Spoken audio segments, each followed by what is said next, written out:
ఇక శ్రీవారి లడ్డూ తయారీలో కల్తీ వ్యవహారంపై ఏపీ ప్రభుత్వం సీరియస్ అయింది. సమగ్ర వివరాలతో సాయంత్రంలోగా రిపోర్ట్ ఇవ్వాలని టీటీడీ ఈవో శ్యామలరావును ఆదేశించింది. తిరుమల లడ్డూ తయారీలో కల్తీ నెయ్యి వాడకం ఆరోపణల నేపథ్యంలో మంత్రులు, అధికారులతో సీఎం చంద్రబాబు సెక్రటేరియట్లో ఉన్నత స్థాయి సమీక్ష నిర్వహించారు.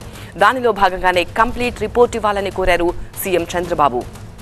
లడ్డు తయారీలో కల్తీ దుమారంతో ప్రపంచవ్యాప్తంగా శ్రీవారి భక్తులు ఆందోళన వ్యక్తం చేస్తున్నారు. భక్తుల ఆవేదనపై స్పందించిన సీఎం చంద్రబాబు శ్రీవారి ఆలయ ప్రతిష్ట, భక్తుల మనోభావాలకు భంగం కలిగించిన వారిపై కఠిన చర్యలు తప్పవని హెచ్చరించారు. ఈ ఘటనపై ఇప్పటికే రియాక్ట్ అయిన సీఎం చంద్రబాబు లడ్డు ప్రసాదంలో జంతువుల కొవ్వు, నాసిరకం ముడిసరుకులు వాడడం ముమ్మాటికి నిజమన్నారు. గత ప్రభుత్వం తిరుమల పవిత్రతను దెబ్బతీసిందని మండిపడ్డారు. మరింత సమాచారం TV nine associate editor Eshwar live లో అందిస్తారు. ఈశ్వర్, సమగ్ర వివరాలతో సాయంత్రంలోగా రిపోర్ట్ ఇవ్వాలని ఆదేశించారు సీఎం. మరి రిపోర్టు సిద్ధం చేస్తున్నారు అధికారులు. నాగకోటేశ్వరరావు గారు అయినా తేనెటీగల పెంపకం చేస్తూ 12 లక్షలు సంపాదిస్తున్నారు. మీరు వారి నుండి నేర్చుకోవాలా? అయితే ఫ్రీడమ్ యాప్ని డౌన్లోడ్ చేసుకోండి. ప్రస్తుతం టీటీడీ అధికారులు మొత్తం అదే పనిలో ఉన్నారు. ఈ సాయంత్రం లోపు ఎట్టి పరిస్థితుల్లో పూర్తి స్థాయి నివేదిక ఇవ్వాలి. ఎప్పటి వరకు మొత్తం 2019 నుంచి 24 వరకు ఎంత నెయ్యి కొనుగోలు చేశారు, ఎప్పుడెప్పుడు రిజెక్ట్ చేశారు దాంట్లో. ఎందుకంటే క్వాలిటీ టెస్ట్ ఒకవైపు ఎవరైతే ట్యాంకర్స్ తీసుకొస్తుందో ఏఆర్ డైరీ నుంచి, ఆ ట్యాంకర్తో పాటు క్వాలిటీ రిపోర్ట్ వస్తుంది. అదే సమయంలో అక్కడి నుంచి మళ్ళీ ఇక్కడ 3 టెస్ట్స్ ఉంటాయి. సో వీటికి సంబంధించిన పూర్తి స్థాయి నివేదికలు రావాలి. అలాగే మధ్యలో విజిలెన్స్ ఎంక్వైరీలు కూడా జరిగే. వీటికి సంబంధించి ఆ విజిలెన్స్ రిపోర్ట్ కూడా తీసుకుని తక్షణం ఇక్కడికి రిపోర్ట్ పంపించాలి. అలాగే అధికారులు కూడా రమ్మని ప్రభుత్వం ఆదేశించింది. ఎందుకంటే ప్రభుత్వం వ్యవహారాన్ని చాలా సీరియస్గా తీసుకుంది.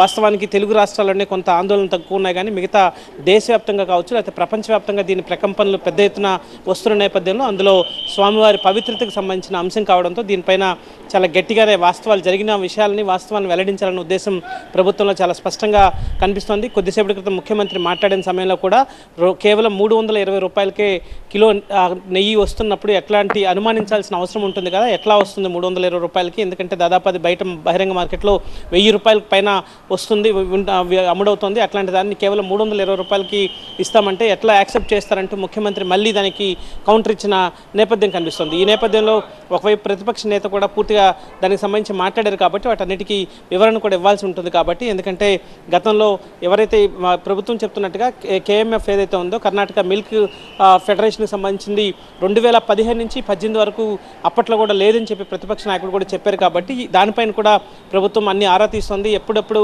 టెండర్స్ ఎవరెవరికి ఇచ్చారు, ఎవరెవరు పాల్గొన్నారు, క్వాంటిటీ ఎంత, దాంట్లో